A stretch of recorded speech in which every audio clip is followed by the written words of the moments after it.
Buenas tardes. El panel, this is the, in Spanish or English or Spanglish? Whatever I feel more comfortable. I feel comfortable in the Spanglish or whatever, but I guess the theme has been in doing English, Spanish, a little bit of everything. Okay. So good afternoon. This is a veterans panel breakout. I am Lieutenant Colonel Lesbia Nieves. I'm with the Connecticut Army National Guard, but most important, why I sit and do these things is because I am a combat veteran myself. I've been serving for over 29 years with the Connecticut National Guard, been deployed, a couple of awards and decorations across the time. But this afternoon, we're going to have a couple of representatives here that'll talk about the veteran services and what we're doing and question that families might have. So, and kind of because we're such a small group, maybe have a feel as to what you're hoping to get out of this afternoon, because I think you have quite a diverse expertise in this panel.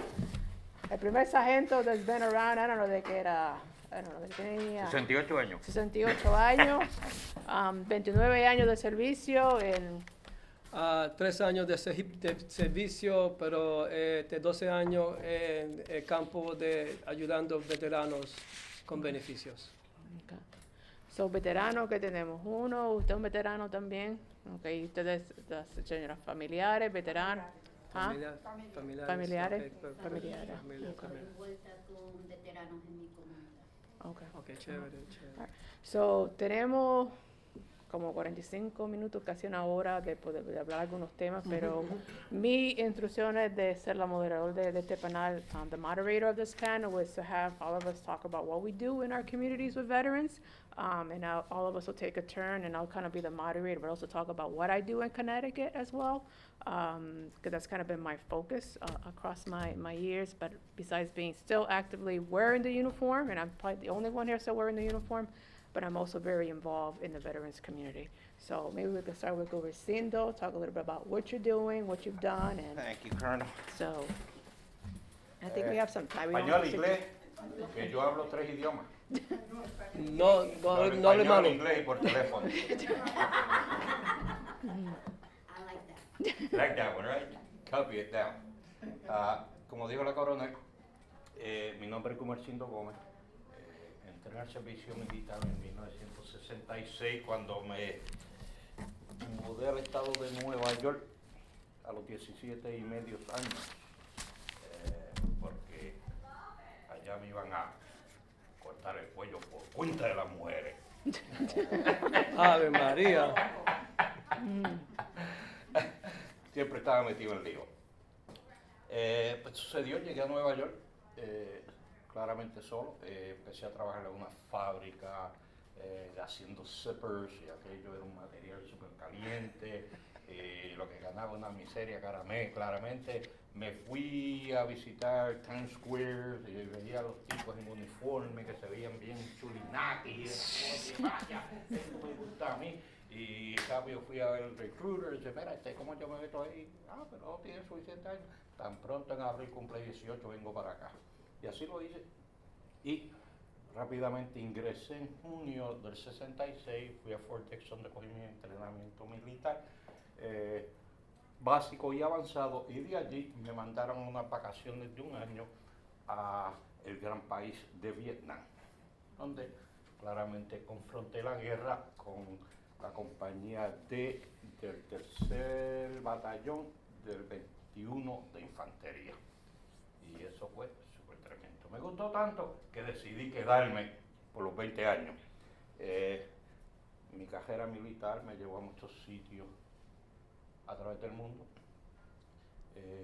principalmente Fort Dix, donde fui un drill sergeant por muchos años, y allí llegué a ser el primer sargento, y de ahí me retiré en el 1986. Llegué a la ciudad de Springfield porque conocí una joven que vino a través de uno de los ciclos a entrenar. Pues se fue, a los 9 meses regresó, y ya yo le tiré los ojos, el ojito. y ya llevamos 34 años de matrimonio. Ya han conocido, Huepa, ¿verdad? ya han conocido a mi hijo Adam, City Council en Springfield. producción de ese matrimonio y otros que tenemos. El primer año, cuando salí del servicio militar, me dijeron a mí, mira, primer sargento, si tiene un problema, vaya a ver a VA. Yo no sabía ni qué diablos era VA. Entonces, vaya a ver a VA, que allí le atienden y lo arreglan. La cosa fue, cuando vine, me buscando VA, no, lo que conseguí fue un vet center, y fui al vet center y ahí empecé a hacer trabajo voluntario. Entonces empecé a comprender y a ver que por ahí no entraba un puertorriqueño. Y a mí me dejaron entrar ahí, no sé por qué. Y dije, esto no está bien. Me reuní con otros veteranos que ya conocía en la ciudad de Boston y empezamos a hacer una organización nuestra que la llamamos Puerto Rican Veterans Association, Asociación de Veteranos Puertorriqueños. Pedimos unos fondos estatales, nos dieron $80,000, pusimos 3 oficinas, una en Springfield, una en Worcester y una en Boston, y empezamos a dar servicios al veterano puertorriqueño, porque queríamos dárselo en su cultura, en su lenguaje, y que fuéramos veteranos, porque a nosotros los veteranos no puede venir nadie a meternos la tusa, porque ahora mismo hay muchos que quieren ser veteranos, y muchos esto y mucho más aquello, todo el mundo quiere ser un veterano. Tirar una piedra. Todo el mundo quiere ser veterano. Y el servicio claramente ha crecido. Hay una agencia en Boston a nombre del primer soldado puertorriqueño que murió en Irak, el Corporal Sayas. Ahí nombramos nuestro centro a nombre de él. Y aquí en Springfield, que es el headquarters, que aquí hemos levantado un edificio de 20 apartamentos para así alojar veteranos desamparados y veteranos en necesidad, con solamente un 30% de renta de su paga, no excediendo $17,500. Siempre y cuando que esté bajo $17,500, el individuo, porque para ambos caben aquí y pueden ser alojados. Es decir, que de $80,000 que recibimos para aquel tiempo, ya estamos a un presupuesto de $4 millones. También soy el presidente de los veteranos de Vietnam del estado de Massachusetts y estoy nacional como el oficial responsable por todos los veteranos hispanos dentro de la organización y Puerto Rico. Así que yo tengo a cargo a Puerto Rico también con los veteranos de Vietnam. En abril viajé a Puerto Rico con el secretario McDonald a hacer una presentación del 65 Infantería a los veteranos que aún viven en Puerto Rico y las familias allí en el Morro. Lo hicimos precioso, pero que también pudimos reunirnos con muchos veteranos en 3 ocasiones para discutir las situaciones que están sucediendo en Puerto Rico, los servicios. Si aquí estamos recibiendo servicios pésimos, no vayas a Puerto Rico. No vayas a Puerto Rico. Nosotros somos muy bien conocidos en Puerto Rico. Por ende, están llegando muchos veteranos de Puerto Rico a vivir aquí, pero vienen homeless y vienen con familias. Y muchas veces las familias que ellos tienen aquí están suicidios, en 30%, sección 8, solamente se pueden quedar con esta familia 30 días. A los 30 días, esta gente tiene que evacuar donde están y irse a otros lugares. Y aquí es donde esta organización está tomando posesión de lo que está sucediendo en el estado de Massachusetts con los veteranos puertorriqueños. Porque nosotros le damos servicio a todo veterano. Por eso tuve que cambiarle el nombre a Bilingual Veterans Outreach Center, porque otros veteranos decían, oh, eso es para los puertorriqueños, ahí no podemos ir nosotros. Cuando yo fui al servicio militar y fui a Vietnam, cuando tuve unas cuantas firefights, ninguna de esas balas que venían hacia nosotros estaban buscando quién era quién. Al que cogieran de frente, se cogía. se iban. Gracias, que yo como era cobarde, yo cogía el rifle y hacía bien escondido. Mejor un héroe vivo o un cobarde vivo que no un héroe muerto. Porque entonces este cobarde, a través de ese tiempo y esa experiencia, he podido organizar esta organización, que es la única organización non-profit de veteranos bajo la jurisdicción puertorriqueña, recibiendo fondos del Estado. No hay otra organización en la nación. Hicimos una en Connecticut, que la coronel tomó parte y está tomando parte de ellos, pero todavía no hemos podido localizar los fondos para que esta organización, tal como la mía, acá en Massachusetts, pueda bregar con su situación. Pero que eso estamos trabajando tanto la coronel como yo, como el presidente, el sargento primera clase Cruz. Es decir, que yo puedo decir de mi parte que estamos, la organización, preparada para asistir todo aquel veterano que venga de Puerto Rico, que tenga necesidad como veterano para nosotros asistirlo. El año pasado nosotros traímos 34.7 millones a la economía de Massachusetts a través de las reclamaciones que hacemos diariamente. El señor Meléndez es uno de nuestros veteranos, servicio al veterano, VSO, y él es certificado por el VA para bregar con claims. Así como él, yo tengo 12 más a través del Estado bregando en claims, que es la faceta primordial para un veterano. Recibir ese dinero por lo que le causó aquí al compañero cuando él tuvo 15 años en servicio, sufrió un percance, lo jubilaron médicamente y estoy seguro que está recibiendo su compensación. Yo también recibo mía, yo estoy a un 100% porque me clasificaron loco. PTSD 70% y un millón de cosas más.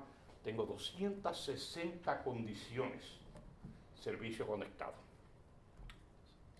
260% service connected. Claramente me pagan al 100. Pero eso es lo mejor que nosotros hacemos, porque sí podemos conseguir ese dinero que ese individuo se ganó. No que se lo dieron, no que se lo ganó con el servicio que hemos hecho nosotros los veteranos. No es que nos dan nada. Ya mismo cogemos preguntas. You You must might be. be, Yeah, but you we'll may switch be. it to English. I'm sorry. That's all right. I was trying to stay with you. No. I'll check. Like We'll I told switch. the audience. Maybe I'm the only one in No, like I told the audience, I speak 3 languages. You don't want to know the third one. No swearing, okay? And I was just explaining about the organization that I run for 30 years after I retired from military services and what we do, and you have most of that information there. We are established here in Massachusetts. As a matter of fact, Massachusetts is the best state for veterans. And Mr. Melendez will be talking about that, and the why is so critical, what we do here in Massachusetts compared to other states throughout the nation, because this state is special for veterans. But again, my information is in the pamphlet. You want to do something in your area, ahora se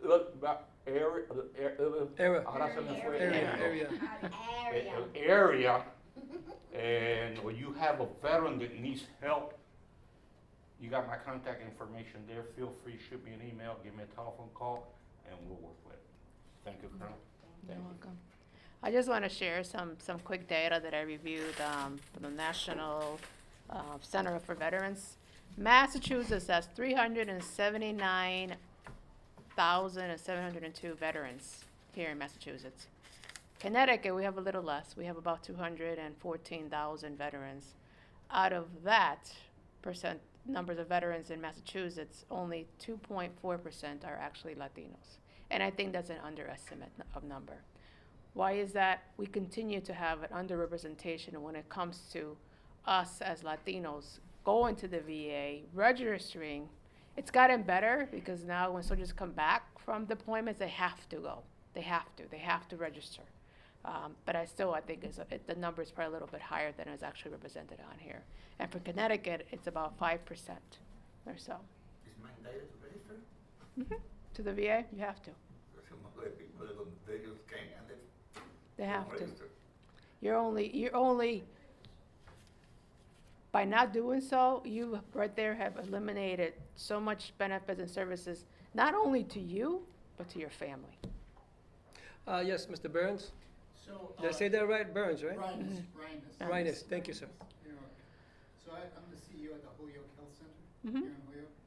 And we've met with the Veterans Administration a couple of times, got some more health services for Mhm. vets, dental care and other services. Relative to the conversation this morning of the crisis on the island and who might be coming here, there must be a lot of vets living in Puerto Rico itself, Mhm. Yes. percentage-wise, more than There's here. 93,240. And they're all Latino there, right? So- All Latinos are there. So are they, the impact of the critical issues on the island, do we see a lot of them moving up north? And are you seeing them here resettling in Massachusetts? And what do we know about their issues? We're talking about I was talking about those issues, and this organization here in Massachusetts, as we have a center in Boston, a center here, and I am the president for Vietnam Veterans of America, which I have a benefits program with 60 veteran service officers, which Mr. Melendez is one of those, and they're throughout. So this organization, MVVA, is ready to receive those veterans and work with them. Because we are the only bilingual Veterans Outreach Center within the state. There's 9 of us, and only us, have bilingual capabilities in Spanish. And so, but when they come here from the island, are they coming with issues? What do we know about them? What's the issue? Different than issues that we have with people that live in Massachusetts? Should we be thinking of different problems that need to get resolved? Their issues is the same as everyone's issues, health, in particular in your field. They do have issues with that. Housing, employment, all the same issues that basically demonstrate the need for services in any community. So one thing I'll just offer that, at the Soldiers Home in Holyoke, we run the dental office there, so 5 days a week we're doing dental care there, and any veteran can come there. Mhm. Not just the ones who are at the Soldiers Home, but you can walk in and get services. So we're focusing on more dental care for veterans Mhm. of all ages. Yeah. Veterans at the Soldiers Home are mostly older. That's good to know. Who here is from the local area? Who's from Massachusetts here? Who's not from Massachusetts? Okay, all Where right, are the you from? majority. What state are you guys from? Connecticut. Connecticut? Rhode Island. Rhode Island. Connecticut, Hartford. Hartford? Okay, okay. Okay. All right, Connecticut. all right. So we have just you two from Massachusetts. Many of, I'll jump in here now, and anybody feel free to, just jump in as we go along with information, because it's about information. Massachusetts is a great veteran-friendly state. There are a lot of benefits. But the additional benefits that Massachusetts has is state and municipal benefits. I guess Connecticut doesn't have state benefits, nor municipal benefits. What regarding what specifically was? Okay, you have a statement? No, I'm a town council in Willimantic, and we hire a veteran to deal with the veteran issue. Yeah, you have veteran VSO. service It's officers. only few cities in Connecticut that hire their own VA advisor, how you wanna call it. Yeah. Yeah, so It officer, was- yeah, I don't know how, but we have one Good. full-time. good.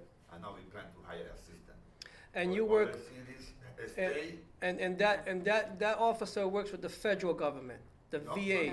No, there was a law that was passed in the state of Connecticut. It It's was not- passed in 2013 that every single town would have a veteran service officers in the This town, not. particular agency, Willimantic, is paid only by the town of Willimantic. Okay, yeah, that sounds like what we have here too, Yeah. for chapter And 115 he do that- benefits. He do that a grant fundraising, Mhm. but we have 0 penny from the Fed, Okay. honestly, and the town Okay. council. No.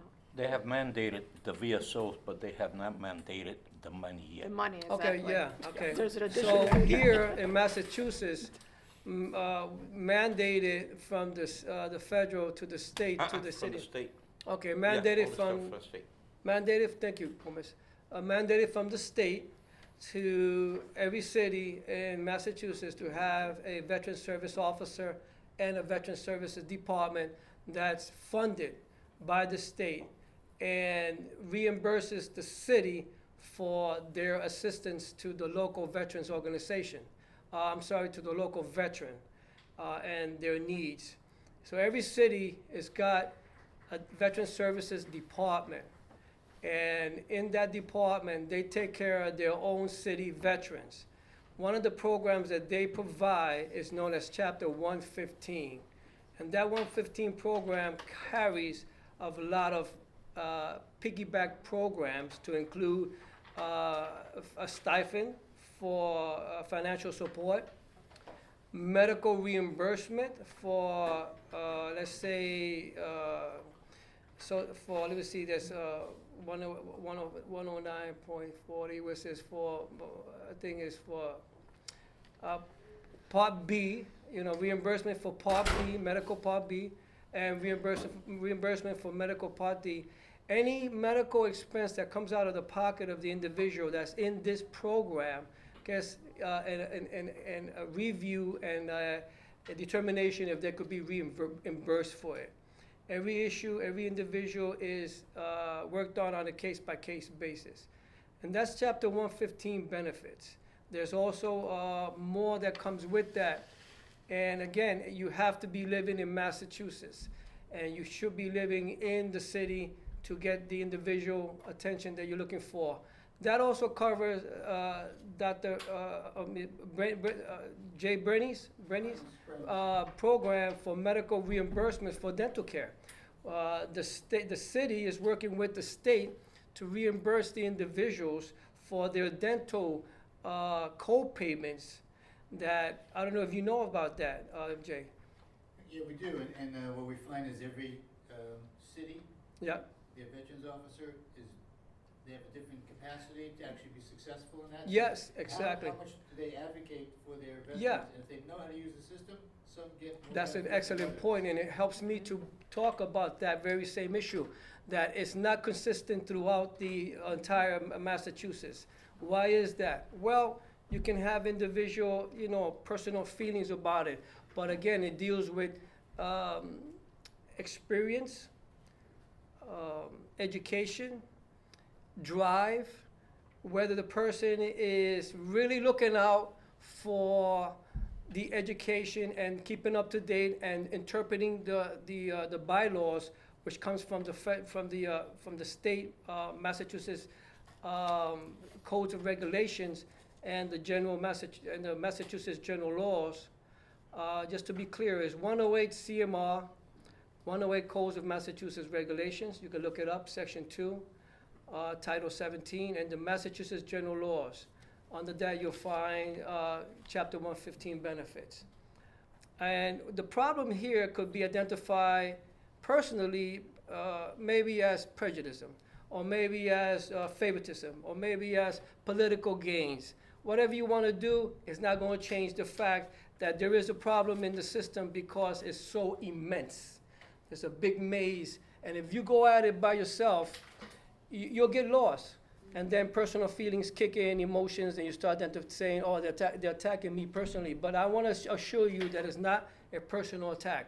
I've been in this field, as I say, for about 12 years and working with the Chapter 115 benefits for about 5 years. And I've seen every individual, female, male, not ethnicity, and it's not a personal attack. Everybody's facing the same problem.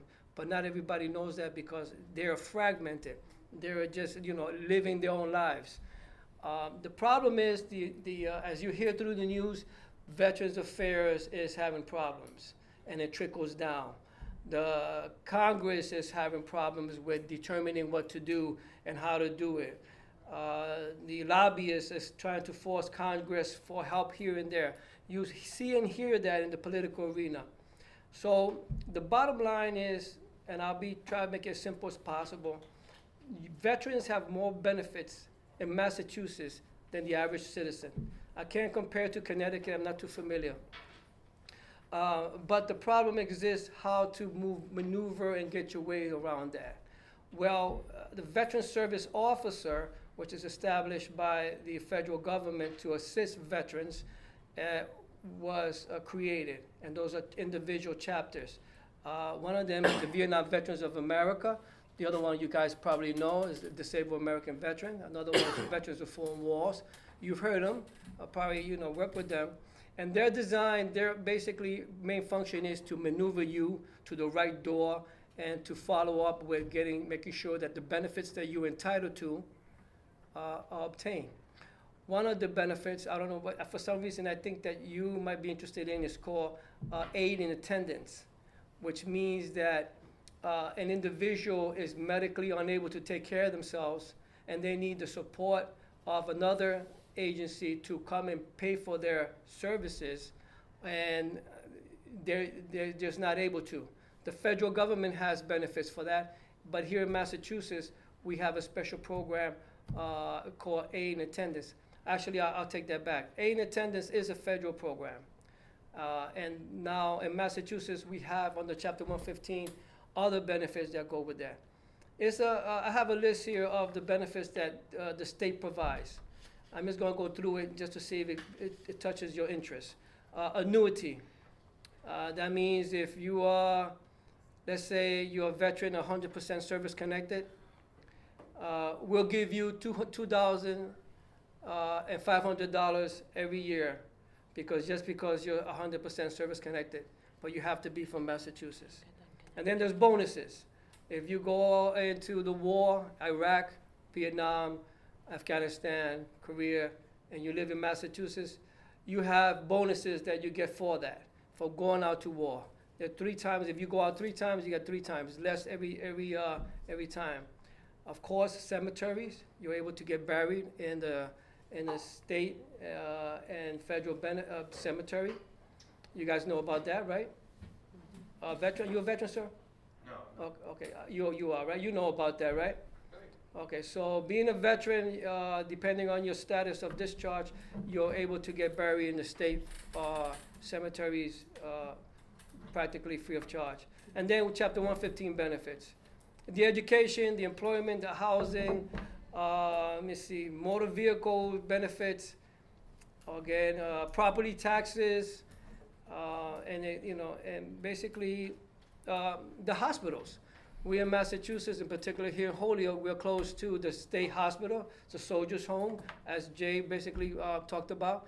And we're about probably 45 minutes from the federal hospital, the Veterans Affairs Medical Centers, VAMC, which is the federal hospital. So being in Massachusetts, in particular Holyoke, is a great advantage. Is there anything you guys want to talk about, or any questions that I've mentioned that you want to elaborate on? Go ahead. Yeah, I would like to know if you, I'm trying to get. You can tell me in Spanish if you like, and I'll translate it. It's just myself. Oh, go ahead. I'm trying to get help for my brother-in-law. He just traveled from Puerto Rico to Rhode Island to get help for some urologist reason because he couldn't get the help in Puerto Rico. Is he a veteran? He's a Vietnam veteran. Okay. And then he Put him in went to- contact with me. Yes, okay. He's my He went to baby. Rhode He's my Island. baby. He Give him went my to Rhode telephone Island number and and call We me. have Yes. Vietnam veterans. We have Vietnam veteran service officers in Rhode Island. I run Rhode Island. There you go. Okay, good. There you go. There You you got a go. big person right there. So then we brought Refer him to me, and I'll make sure he'll have a service officer in Rhode Island. Okay. Okay, now So from Rhode Island, they sent him to Massachusetts because the special doctors for his condition are in Massachusetts. So right now he has some surgery in Massachusetts. That's what I'm saying. He's part of my region. I'm responsible up for in him. Boston, right? Up in Boston. Boston. Yeah, He okay, the stays at hospital's up in Miami, Boston. Yeah. Yeah. Pagan runs that region. All right. Good. I'm going to just say something that I want to get across. My whole theme is that you cannot maneuver through the VA machinery without help. Veteran service officers are designated to do that. But what happens if an individual is not sensitive to you? For instance, if you have somebody who doesn't understand your issue, can't basically talk to you and get the facts, from you, doesn't know how to, maybe they had a rough day, then that benefit and that help becomes deficient. And it's not just because of any particular reason. It could be because of the day. It could be because of, again, the individual may be burnt out. There's a lot of reasons.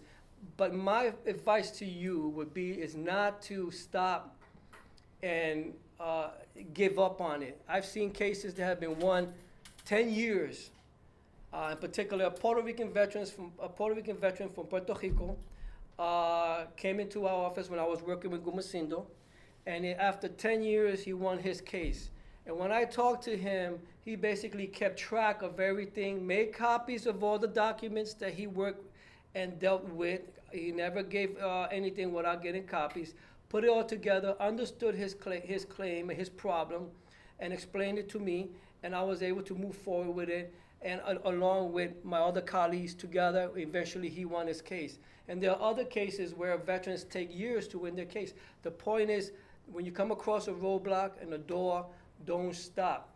And when you get started, you make sure you understand exactly what's happening to you. And as you move along, you put the pieces in order so that you can explain it to the individual that's helping you. Because again, I am able to do what I'm doing because I basically educate my veterans. And I tell them, you have to do this. You have to understand this. Before you leave this room, you have to understand where you're at and what you need to do. So when you come back, you bring me up to par. And you do it so, because I got so many people. Not everybody does that. And sometimes it becomes where you have to knock on the door and keep knocking and keep knocking and keep knocking. And if your personality is that you don't want to bother people, well, guess what? You'll kind of be, you'll be left in the back burner. And then there are other people in front of you. There are other people that come in. And then you try to bring back the attention that you need to the veteran officer or whoever's helping you, and it seems like they're not paying attention.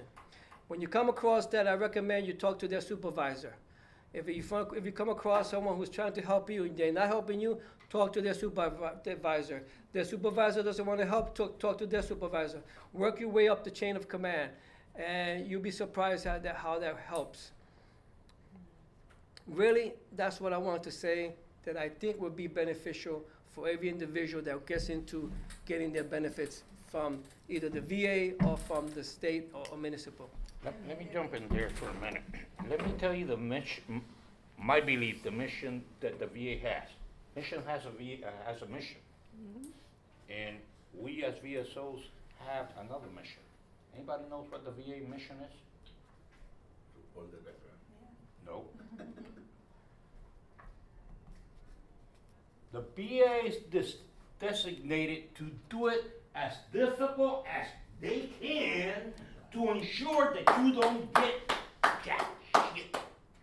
Right. You also May I step in now, They sir? don't ask from you the same piece of paper 15 times. Oh, we need this. I sent it to you 6 weeks ago. Oh, we ain't got it. That's why we advise that when you send a document to the VA, you send it certified. You got a piece of paper say, no, dogs, you got it. You got it. Got it. So as Melendez was saying, their object is so we say, all right, I ain't give gonna up. fight no more. The hell with them. I'm gone. They won the war. I know that feeling. They won the war. Our mission, his and I and my other 12 VSOs, is to fight. We are lawyers at the VA level. That's who we are. And we are trained every year in our duties.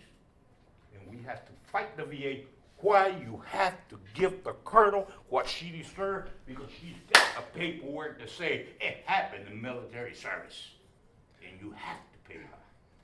That's Oh, why I ma'am, told you a little while I ago wanna say that we something. brought in $34.7 million in the economy in Massachusetts last year with all the claims that we do. And I'll be darned if I allow one of my VSOs to give up. No way. I'll fire him in the spot because he don't deserve to be there. Who's ready to come Don't in? tell your people not to give up. Get your brother, get a hold of us, and I will work with him because I got a man that goes to Fall River that's able to see him and treat him and help him out. Yeah, because they were not able to help him a lot when he was in Puerto Rico. Puerto and Rico ain't got nothing, sweetheart. I guess so, and then he didn't have that much money to pay the ticket, so he's been traveling back and forth, back and forth. She gave you the numbers probably of the people who are in uniform right now. There's about 250,000 veterans in Puerto Rico. Still from World War II in Korea. He got so depressed, But- he went. To get to the Let me- hospital let in me Puerto comentar Rico, if you live, add to that. if you live in Mayagüez, I'm from Sabana Grande, you live in Mayagüez, you better take your breakfast, your lunch, and your dinner with you. Oh, no, just to see that. That's how bad it is to get, and then when you get there, there's 50,000 people who got there before you, Yeah. and you go back home without services. Yes, sir. I want to follow your line. Go for it. And I like that. The veteran is to make it harder for you. Like you said before, in Connecticut, we have 220 veterans, and we Thousand. got only 220,000. And we got only two VA hospitals only. Well, you have one VA hospital and the outpatient clinic in You have the Newington. one in Newington Yep. and the one in New Haven. Or is That's that- the hospital, so there's only one hospital, West Okay, Haven. thank you. Then you have the I CBOS, the live community. in the east side of Connecticut. I live like 40 minutes from Hartford. I got nice car. If you live all the way in the corner, northeast by Putnam, Connecticut, low income community, most of the people have no car. People come from the world with a lot of issues, and you have an appointment. We don't have even transportation in that side of Connecticut. Wait. they So there's gave you this card? concept, wait, Pull my card here. And let me finish the last Go ahead. point. yeah, Go go ahead. ahead. EA budget $50 billion. And in the last year, they cut it 5% because I don't want to go to politics. The House and the Senate, Republicans, they unanimous vote to cut the budget. Support the truth. When they come home, so no support at all. The VA took care, no, to do that. The VA took care of that situation. They gave us a choice card. Have you got yours? That if you You didn't get your live choice 40 card. miles Excuse me. away from a clinic or a facility, you can go and visit any doctor. Bullshit. Because before you get sick and you're gonna use this card, it says right here, this card does not provide pre-approval. Veterans may be liable for the cost of care that is not pre-approval. Means that you must call the VA. Tomorrow, I will get sick. I ain't got a clinic close to me. I'm 41 miles away from the closest clinic, so I must go to a civilian doctor. And they say, oh no, you have to come into the clinic. This is crap. This is crap. In Puerto Rico, everybody's got it, and nobody's 40 miles away, but yet it takes 3 hours to get to a facility. So that's the way they play the little game. Choice card. Go ahead, Colonel. You want to say something? Well, going along with the passion, I think Caballero here. Okay. So, Let me speak. I don't speak my behalf. oh, no, you're speaking for many people. You're speaking for many veterans, trust me. The whole Connecticut, my friend. So, as you can see, I'm a female, right? Absolutely. I'm a female. I'm a combat veteran female. Even more issues. Even more issues, Right, exactly. exactly, yeah. So I look pretty good in my suit. I look pretty good in my high heels, and I do pretty good in my uniform as well. But I am also service-connected veteran as well. And why do I feel so passionate about what we do? Is because we're very proud. And that proud turns into stubbornness. And that proudness turns into a depression. And that proud says, you know what? I can't deal with this anymore. I can't deal with the runaround. I can't deal with the bureaucratic process because it's just way too much. But by God, I have earned what the VA has provided me with. I've earned it. 29 years of service, I have earned it. Sometimes our veterans say, it's enough, I can't deal with it. They walk away. And what that happens, this is, wait a minute, we're talking about the theme today. How do we improve the economic situation, the crisis in Puerto Rico, looking at health services, looking at financial services? Wait a minute.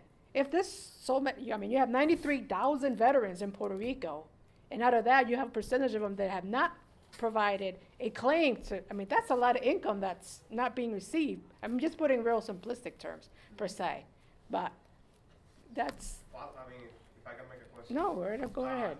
So I'm very familiar with the VA situation in Puerto Rico, and you know, it's a shame, let's just put it that way, Mhm. that these people have served, you know, the United States and they haven't received that many funds. What would you suggest, at least for people here, I mean, going to the theme of the conference, what would you suggest to improve the situation, you know, of our veterans there? Because I actually have family that are veterans that live in Puerto Rico, and actually I told them, just come and move to Massachusetts. It's gonna be way easier. Yeah, Some people come don't here, get the wanna- claim done and go some back. people they don't want to move. You know, they want to stay Yeah. in their homeland. You know. Mhm. So what would you suggest? What would it be the best way to deal with it? And that's the reason I'm not a veteran, but that's what I'm here because I want to get more information. Excuse me, you got a good point. That happen. People come from Puerto Rico, they do their claim, Yes. get their claim, go back to Puerto Rico. They don't get treatment in Puerto Rico. They come here and get their treatments and go back. They're freaking flyers. Yeah. Yeah. and You they see those come. all the time. Well, are those paid by the VA administration? Those trips? No. That has to come out of the veteran Mhm. expenses, right? Yeah.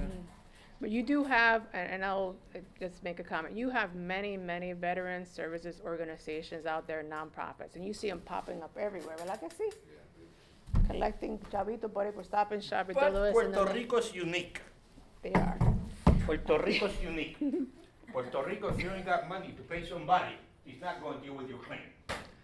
Now, I'd like to step in just to mention about what you're talking about and Yeah, my outlook. whole outlook on something that deals with the big picture. The education that you need to work with the VA comes from, you know, as a veterans officer, from years of you know, experiences. But maybe contrary to Mr. Gumacindo's point of view about the VA is the best today, and it'll be better tomorrow. When I got back from a service back in '76, I went to a VA hospital and I walked right out because it was awful. And it gets better every year, and if you look back how bad it was many years ago compared to what it is now, you will see there's improvement. The actual, what they call the secretary to the president from the VA, McDonald, McDonald right now, but what's their title? Secretary to the. to the Veterans Affairs. Secretary Yeah. Affairs, yep. Secretary If of you Veterans. look back probably 10 or 15 years, you'll see about During probably hearing. 10 of them that have come on and been fired. They're trying to improve the system. It's a hard system. It's not easy. So if you walk in with this assumption that they're out to get you, you're putting a lot of weight on you. If you walk in with the assumption for Puerto Rico in particular, or anyone in particular, you have to be educated. The VA is out there to educate the veteran. See how thick this book is? This has a lot of information that I use quite often to touch upon. You see some highlights here of departments, websites, and personal telephone numbers that I've used. The state has their own information. They're giving out the information. Veterans, individuals just don't know about them. And they think that only the Veteran Service Officer or the Veterans Affairs representative or veteran officer would know about it only. No, the veteran himself can have access to it. The problem is, they walk in, they depend too much upon one individual to help them out. Maybe a Veteran Service Officer, local, state, or federal, and it doesn't work that way. You have to educate yourself, and it's there available. The VA themselves are trying to fix themselves. You just got to keep up with that. The hard thing about it is too much. How do you do that and still live a life? That's when the veteran service officers step in, because that's what we do. We keep up with all that new information. I got contact in Boston directly with a veterans representative, the VA representative. Sometimes I need to call them directly and use the silver bullet. You've heard of that expression before? Do you know what silver bullet is? Okay, it means, si alguien te tiene un favor que te debe, tú esperas un ratito para llamarlo y dice, oye, yo necesito un favor. Este momento para que ayude a esta persona. And that comes with, connections, and it works the same in any organization. Maybe in my own family, my son comes to me, it doesn't work out, he goes to my wife. My wife comes to me, okay, yeah, something like that. Yeah. So you have to have a positive attitude that it is going to work. Because if you step in with that attitude, you'll burn yourself out and you just give up. And if it doesn't work, get the education. When someone helps you, find out from them, pick their brain, what exactly you're going to do. What's the word they use? Actually, grill them. If you're going to help me, what exactly you're going to do? If you leave from their office or from that individual without knowing what your next step is or understanding where you at the moment, so you have to think twice about that. And that's where each individual that you work with makes a difference. It's not the big system that really is falling apart. Well, sometimes you might think it is, but it's not. It's actually still growing, evolving, and as you work with it, you might get left behind if you don't keep up with it. It's hard for individuals to do that, but the veteran service officer, myself and Gumesindo, that's our job, that's our livelihood. So we're able to do that because we have more time to spend in it and get the education and and keep up with all the new laws that Congress is sending out, as well as being sensitive to the individual veteran. As Puerto Ricans, working in the veterans field, it doesn't make a difference. You're either good or you're not good. You either care for a person or you don't care for a person. This is the human service field.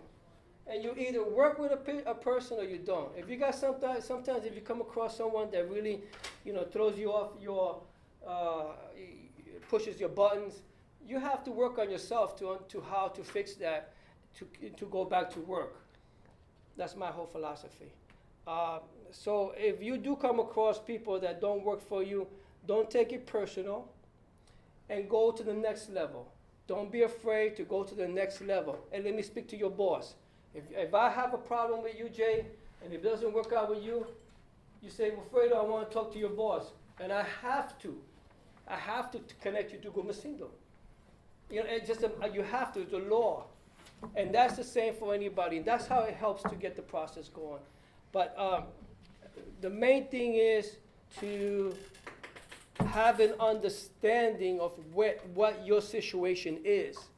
And when you deal with a veteran service officer, see if he understands where you're at. And then you want to work with them. You have a question? Yeah, no, I just want to make a comment to that. Okay, Go ahead. and so that's just a general overall outlook that I have on how I get to do my job. Go ahead, Colonel.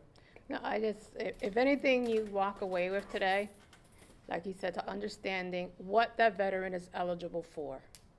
Because a veteran will come to your doctor's office and say to you, I'm a veteran and I should get everything. You don't know that. You don't know if he has, well, quote unquote, which I hate to even use that word, but it's still used out there nowadays, is bad paper. Having a bad DD-214, had a bad code. Dishonorable discharge, which is they're working on being able to change that. But there are veteran service organizations that will support that veteran. Even though he might not be eligible for certain veteran services through the VA, he might be eligible for state and local benefits to receive as a veteran per se. So understanding what kind of paper does that veteran have. Secondly, priority codes. We're coded in certain priorities, okay? Being service connected over 50%, you will be covered for all medical stuff. And if you're not, it goes all the way down to priority, what, 8? 8 priority codes, and they're all different, okay? So once again, a veteran coming to see you or talking to you, and I'll talk to the families now. I mean, 3 family members that are here, 4 family members that are here. You will need to understand that. Because if this is your husband, tu esposo? No? No? Whatever. Si tiene esposo or, well, Somebody, another woman got stuck with him. okay, all right. Well, God bless her. God bless her. But anyways, speaking about family members, which is an area the VA has truly sucked besides everything else, is having families integrated and understanding the needs of their veterans. So as a family member, you should know, what is that veteran entitled to? Are you welcomed? Are you asked to be able to join the veteran? But then again, there's also limitations that, well, they're able to provide you unless they sign a release of information to share information with you as well. So there's protections for that veteran, but the family needs to be also involved. So understanding what the DD 214 says, what is a veteran eligible for, what priority does a veteran sit at? Because that can also change as well. Once you're one priority, it doesn't mean you sit there forever. That can change as well, because you go through reevaluation processes also. All right. Tough question. Tough question. I just want to know if you are aware of this issue. That was a bill in the House for the VA, not the VA, Department of Defense, to reopen all the discharge. Yes. You got people with the PTSD, go home for vacation a couple of weeks, beat his wife or commit a small crime, get arrested, and then get dishonorable discharge. Yes. But however, his behavior is connected to PTSD. But when you get the dishonorable discharge, you cannot even ask for a cup of bottle of water in VA. What is there out there in this case? Let me talk about that. If I Because can. I think Thank you. you know my point, right? Secretary Haig, before he left City, office, that's municipal, there was a state and Vietnam municipal. veteran Oh, himself. okay. Yeah. Thank They you. mandated that all Vietnam veterans with bad papers, they were in country, in Vietnam, both foot in Vietnam, could get their discharge upgrade if they had PTSD. And that's in the making. Every Vietnam veteran that was in Vietnam got bad papers and has PTSD, the discharge will be changed. So how you can get the diagnostic? You cannot go to VA. Help me out. I got you. VA has a program that is called a waiver. Say it again? A waiver for medical health purposes, only for medical health purposes. They will approve this waiver, then you can get that individual. If you cannot get that individual, you can get them into a civilian doctor, because the VA accepts outside doctor's paperwork and get that guy with PTSD, and then you can change that discharge. That also is happening with Iraq and Afghanistan veterans. It's a crisis. The time period to change any discharge is 15 years. After 15 years, you cannot change your discharge unless you're a Vietnam veteran, Iraq, Afghanistan. Okay, Yes, sir. So I want to go back to the Veterans Choice stuff, which I hear is terrible. But the health centers, and I represent just one health center in Holyoke, but at the national level, I meet with people, and we're trying to work more closely with the Veterans Administration, because we said we have 2,000 health centers across the country, and most of them in low-income communities, close to where people are. And so we want to be able to say, notice 2 that minutes. Okay. all the waiting lines that there are at the VA hospitals, if people can't get, well, we can serve people, so why don't we serve the veterans? Why doesn't the VA work with us and allow us to do that?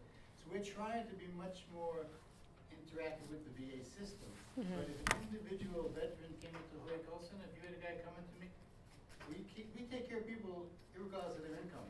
And I don't care if he's a veteran or not. So a veteran doesn't give him a net benefit, but also doesn't give him a demerit. He's a patient.